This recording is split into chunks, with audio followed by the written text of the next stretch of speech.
भारत में हर साल लाखों स्टूडेंट्स नीट की परीक्षा सिर्फ एक एग्जाम की तरह नहीं बल्कि अपने सपनों की आखिरी उम्मीद समझकर देते हैं। लेकिन नीट 2026 का पेपर लीक फिर से उन सपनों पर एक गहरी चोट है। सोचिए, एक तरफ वो स्टूडेंट्स हैं जिन्होंने दिन रात मेहनत की, हर तरह के डिस्ट्रैक्शन से दूर रहे, परिवार की उम्मीदों का बोझ उठाया और एग्जाम क्लियर किया। वहीं दूसरी तरफ कुछ ऐसे लोग हैं जो सिर्फ पैसों के दम पर इस करप्ट सिस्टम के चलते एग्जाम से पहले ही पेपर खरीद लेते हैं। ये सिर्फ पेपर लीक नहीं है, ये हजारों लाखों हार्ड वर्किंग स्टूडेंट्स के साथ में इनजस्टिस है। और किसी भी एग्जाम की तैयारी हो, हर साल स्टूडेंट्स भारी मेंटल स्ट्रेस और डिप्रेशन से गुजरते हैं। कोचिंग की लाखों फीस होती है, परिवार अपनी जमा पूंजी लगा देते हैं, लेकिन जब परीक्षा प्रणाली ही सुरक्षित नहीं है तो इतनी मेहनत करने का क्या ही मतलब रह जाता है। और पेपर लीक होने के बाद दोबारा एग्जाम करवाने की बात होने लगती है, यानी कि स्टूडेंट फिर से उसी मेंटल स्ट्रेस और संघर्ष से गुजरे जिसको पार करके वो यहाँ तक पहुंचा था। हर बार सिस्टम की गलती की कीमत स्टूडेंट ही क्यों चुका है।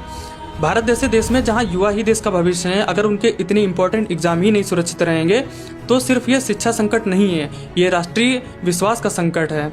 और स्टूडेंट्स को सिंपैथी नहीं बल्कि एक फेयर, ट्रांसपेरेंट और सिक्योर एग्जामिनेशन सिस्टम की जरूरत है, क्योंकि जब शिक्षा व्यवस्था ही बिकने लगे तो सिर्फ परीक्षा ही नहीं बल्कि पूरा भविष्य लीक हो जाता है।